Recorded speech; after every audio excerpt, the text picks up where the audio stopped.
మీ business ఏదైనా మీ ఊర్లో promotion చేయాలంటే అది సుమన్ టీవీతోనే సాధ్యం. ఇప్పుడే సంప్రదించండి.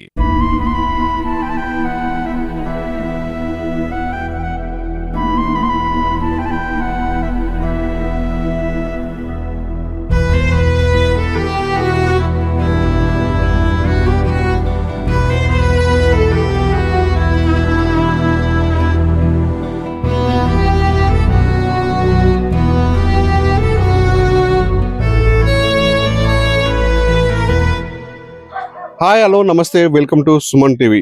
ప్రభుత్వం మంజూరు చేసిన ఇందిరా మిల్లులు మాత్రం లీలలు అంతా ఇంతగా లేవు.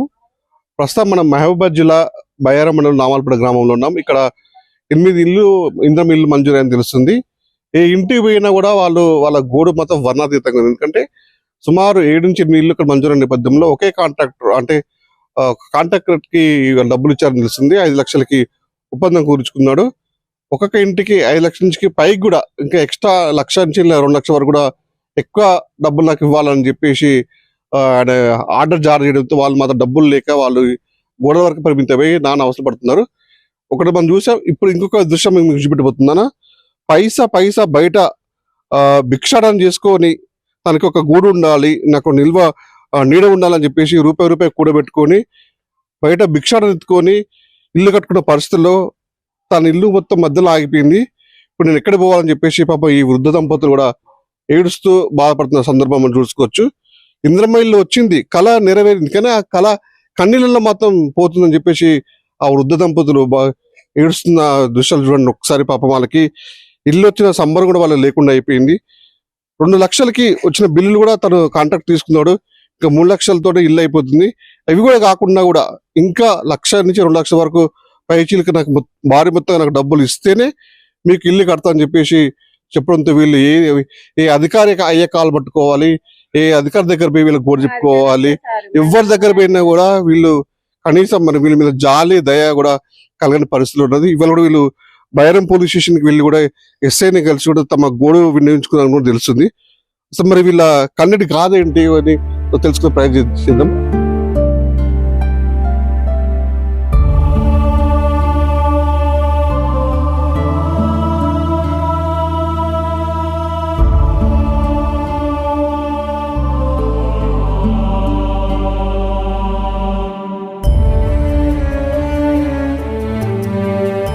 చెప్పండి, మీ పేరేం పేరు? వెంకటరత్నం. ఏంటిది మొత్తం భిక్షాటన అంటే అడుక్కొని రూపాయి కూడబెట్టుకొని ఇల్లు కట్టడం తెలుస్తుంది. పింఛన్ చాలలేదు అయ్యా. కూలీలు సాయంత్రం వచ్చాక కూలీలు అడుగుతారు ఎట్ట చేయాలని. నొప్పితోటి కాళ్ళ నొప్పులతో పోయి అడకరాటం ఇంటి తిరిగి 6ంటికి 7ంటికి వచ్చేది, అలా చేతికి ఇచ్చేది. రోజు మా అంటే అడుగుతున్న తప్పు కనుకో రోజు బయటకు పోయి ఎంత 200-300 తెచ్చుకుంటా 300 తెచ్చుకుంటా కడుక్కొని 300 తెచ్చుకుంటా 4 కేజీలు 3 కేజీలు బియ్యం దొరుకుతాయి. అంతే తెచ్చి ఆ డబ్బులు ఏం చేసేది నువ్వు? కూలీలకే ఇచ్చి ఉండేది. కూలీలకి ఇచ్చేది. పింఛన్ డబ్బులు వద్దున తినేది. ఆ బియ్యం గిట్ట వస్తే అమ్మి కూలీలకు కడుతుండేది. మరి నువ్వు ఇల్లు కట్టుకుంటున్నావు, ఇందిరమ్మ ఇల్లు వచ్చింది, నీ కళ నెరవేరిందా? మరి ఏమన్నా ఏం లేదు నాయన, ఏం లేదు. ఆ ఇల్లు గుమ్మాలు కుదరలే, గోడ కుదరలే. అది ఈశాన్యం చూస్తానట అందరు అట్నే అంటారు. ఏం లేదు నాయన, మాకు దిక్కు మొక్క ఏం లేదు, పిల్లలేదు చల్లలేదు. నేను ఏదన్నా ఇది ఉండేనా భార్యతరా అని చల్లమని ముగ్గుతాను. ఇందిరమ్మ ఇల్లు మీకు మంజూరైంది. 2 బిల్లు వచ్చినాయా? 2 లక్షలు వచ్చినాయా? ఎవరికి ఇచ్చారు మీరు? ఆయనకే ఇచ్చినాం, నాగరాజుకి ఇచ్చినాం. మరి ఇల్లు పూర్తి చేయడట్నా? ఏం మరి చేతనంట అన్నట్టు మరి మమ్మల్ని అడుగుతా లేదు, ఎక్కువ వాళ్ళని అడుగుతారు. ఇల్లు ఎక్కువ 3 లక్షలు బిల్లు పడితే ఆయనకి మొత్తం తీసుకుంటాడు.